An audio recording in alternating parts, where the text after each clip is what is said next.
Howdy folks, hope you've all had a good weekend, and welcome back to Mingles with Jingles. I've had a fairly good week myself, I have to admit. As a lot of you are probably aware, I kill a lot of free time by playing Wrath of the Lich King Classic in World of Warcraft. And I've had a fairly good couple of weeks. I got the Shadowmourne Legendary Axe on my Gnome Warrior, who goes by the name of Twinkie Pie. What can I say? I love gnomes. I have something of a naming convention with them. I've got Tinky Winkle the Warlock, I've got Tinky Pie the Mage, Twinkie Pie the Warrior, Twinkerton the Rogue. They're all gnomes, they're all fantastic. So yeah, I've been having quite a bit of fun in World of Warcraft. Can't say the same for the developers who make the game though.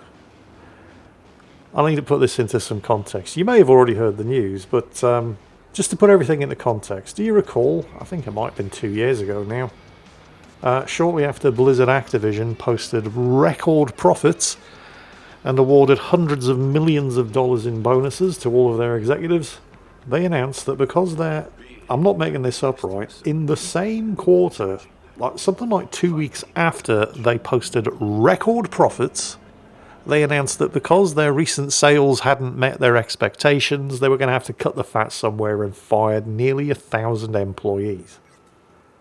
None of the executives, of course. No, the executives who were being paid hundreds of millions of dollars in bonuses for what was apparently a sales period that hadn't met their expectations, their jobs were all fine. Now, the people that actually did the hard work, all of the actual developers, yeah, they were the ones getting fired. Because of course they were. That's just the way this stuff works. Same shit, different day. So that was a pretty bad year to be a games developer. Last year, 2023, was also a pretty bad year to be a games developer, with record layoffs in the games development industry. 2024, and we're not even a full month into the year yet, is already worse. And it's mostly back at Blizzard Activision, although technically not really Blizzard Activision's fault this time. This time it's Microsoft, who, you may be aware, recently spent, was it $69 billion buying Blizzard Activision? Yeah. They just fired nearly 2,000 people, mostly from Blizzard Activision, but also from Microsoft. They spent $69 billion buying this company, and then they almost immediately gutted it. And you might think that $69 billion is... Well, $69 billion is a lot of money, but it's a drop in the ocean to Microsoft, who recently, according to some sources at least, surpassed Apple as the most valuable company on the planet, and absolutely did join Apple by very recently becoming the second company on the planet to have a net worth estimated in excess of $3 trillion. So clearly, you know, they're scrabbling for spare change behind the sofa and they need to fire 1,900 employees. They don't call it firing though, do they? They always just, they let them go. We're letting 1,900 people go. Because apparently 1,900 people were banging on their manager's doors saying, oh, go on, fire me, please. I don't like having a job. I don't like having food in my belly and a roof over my head. Go on, please, let us go. We don't like it here. And so management, of course, grudgingly and graciously and generously agreed to let 1,900 people go. Except, no, you're firing people. You've got the balls to sack them, at least have the balls to use the correct language to explain exactly what it is that you're doing. Nobody's being let go. Nobody wanted to lose their jobs. You're sacking people. I saw a tweet from one of these poor bastards. He'd been applying to work at Blizzard for years. It was his dream job. He finally got accepted. He moved to California, and 4 months later, he's been sacked. All of this, of course, happening in what, let me remind you, is only the first month of 2024, which is already shaping up to be the most disastrous year on record for the job prospects of people working in the games development industry. But hey, at least if you're getting fired, you can always rest secure in the knowledge that you did at least provide a bit of value to the shareholders before you were given your marching orders. So I suppose some sort of congratulations are due to Microsoft either way, depending on how you measure the value. They are arguably now a more valuable company than Apple. And they're having a go at beating Apple for the title of biggest dicks in the industry, although they're going to have to go some way before they take that title from Apple. You may recall the lawsuit filed against Apple by Epic Games. It was all to do with money, of course. It was one of those rare occasions where you've got two scumbag companies taking each other on in court and you really didn't know which ones to cheer for. So what it all boiled down to was Epic didn't like the terms of the agreement that they had agreed to and signed when it come to processing transactions. I think it was in Fortnite. Transactions through the Apple Store. Every time you make a transaction in a game that goes through Apple take a fairly ridiculous 30% cut. And it seems fairly clear that Epic had only signed up to this deal so that they could manufacture a situation whereby they were bypassing the Apple Store, processing transactions privately in order to not pay Apple the 30% commission. And obviously Apple weren't going to stand for this, so they pointed to the contract, found Epic in breach of it, imposed penalties, and then Epic said, right, we're going to sue you. You're running a monopoly, blah, blah, blah, so on and so on. Games developers of the world, unite.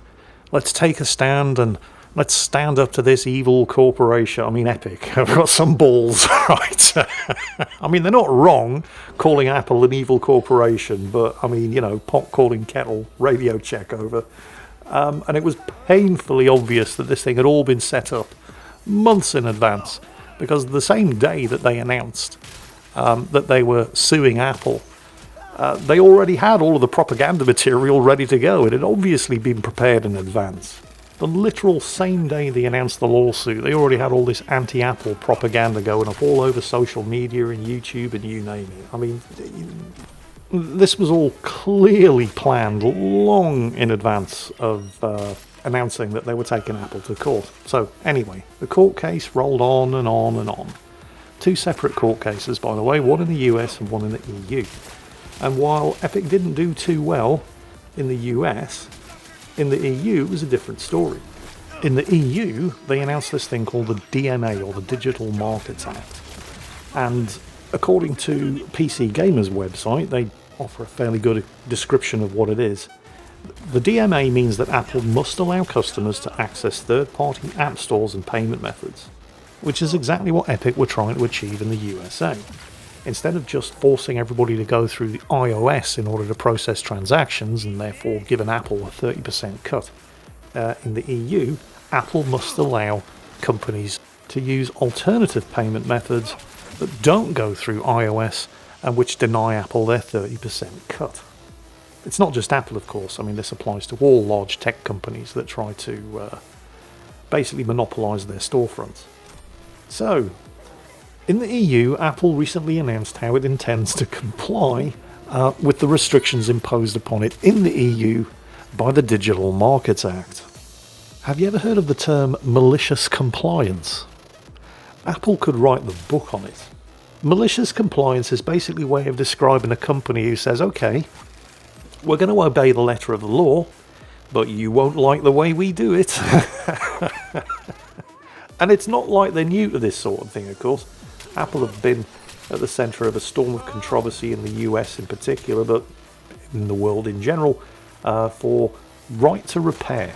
If you've ever owned an Apple product and something's gone wrong with it, good luck trying to fix it without taking it back to Apple and being charged exorbitant fees to replace something that really shouldn't cost anything at all.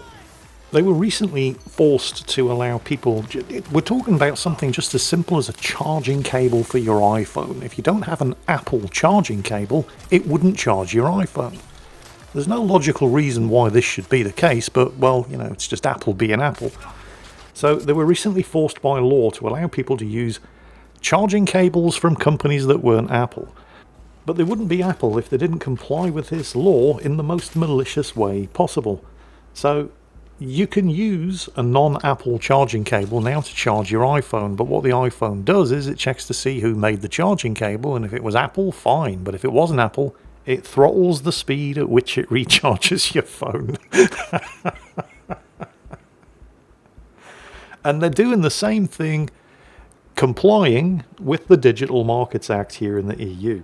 For example, And again, I'm quoting here directly from the PC Gaming News website, where they're quoting from Tim Sweeney, the CEO of Epic. Apple's plan to thwart Europe's new Digital Markets Act law is a devious new instance of malicious compliance. They're forcing developers to choose between Apple App Store exclusivity and the store terms, which will be illegal under the Digital Markets Act, or accept a new, also illegal anti-competitive scheme rife with new junk fees on downloads and new Apple taxes on payments that they don't process. What he's referring to here is a new developer charge of 50 cents for every install an app has above the 1 million mark, even if the app is free to the end user. Apple's basically twisting this entire process to undermine competition and continue to impose their taxes on transactions that they're not even involved in. So this is essentially a 50-cent tax per install over 1 million installations on games that you're not even charging the end users money for. Or in other words, Apple are making it punitive for you to have a successful game unless you're processing your charges through Apple. And that's not all. If you even want to take advantage of a third-party transaction processing site and deny Apple their 30% cut, you first have to provide Apple, I'm not making this up, right? You first have to provide Apple with a 1 million euro letter of credit. So all of those bedroom coders making their apps and their little games and then selling them for pennies on the Apple Store have to give Apple a 30% commission or somehow find a bank that's willing to underwrite them to the tune of 1 million euros before Apple will allow them to comply with the Digital Markets Act and get those transactions conducted through a third party. I mean, seriously, Apple, what the fuck?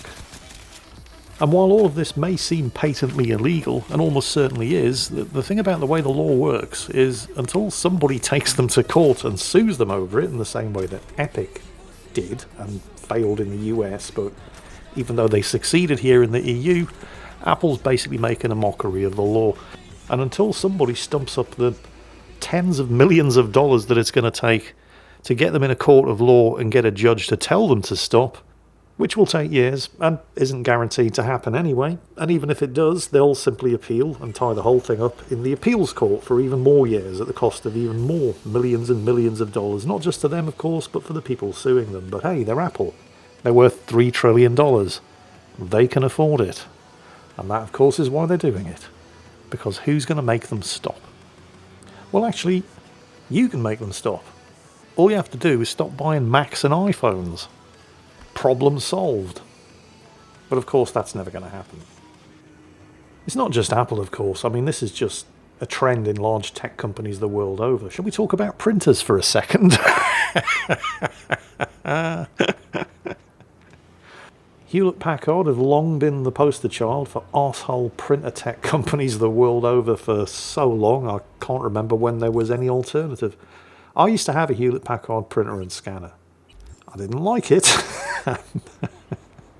But I didn't really have any Well, I did have many alternatives. Hewlett-Packard are the only company in the world that make printers. It's just that all of the other companies are just as bad as Hewlett-Packard, so didn't really have an alternative. Let's just count the number of different ways that the printer companies try to screw you over. And I'm focusing on Hewlett-Packard here because I've got a couple of juicy quotes from them, so, and you know, screw it, they deserve it anyway. But I am talking about printer companies in general. So, the first thing they do, they're like crack dealers. You know, the first hit's free. They sell you these printers at cost. In fact, some of them even make a loss because they don't make money from selling printers. They make money from selling printer ink. I mean, that much is well established. This shouldn't come as a surprise to anybody. It's kind of like the same way that Sony managed to get so many PlayStations into homes when the PlayStation first came out. Because unlike Nintendo, where if you bought a Nintendo Entertainment System or an N64, I think was the competition at the time, it was actually a fairly expensive piece of kit. And there weren't a huge number of games available for it either. On the other hand, with the PlayStation, it was dirt cheap, and there were hundreds and thousands of games for it, because Sony didn't make money selling PlayStations. It made money charging franchise fees to the developers who were making the games for the PlayStation. So their business strategy, and it was very successful, was to get as many PlayStations in as many homes as possible, and then make the money from the games that were being played on those PlayStations. as a result of which there was very little, what's the right word? Very little oversight on the quality of the games that were. I mean, there were some great PlayStation games, but there was a lot of crap as well. And Sony didn't care because they were just taking a commission on every game that was sold. Nintendo, on the other hand, curated. That's the word I was looking for. Nintendo carefully curated all of the games on the N64, and so you were pretty much guaranteed of getting a fairly good gaming experience regardless of which game you bought for the N64, because Nintendo took some time to ensure that there were nothing but quality games available.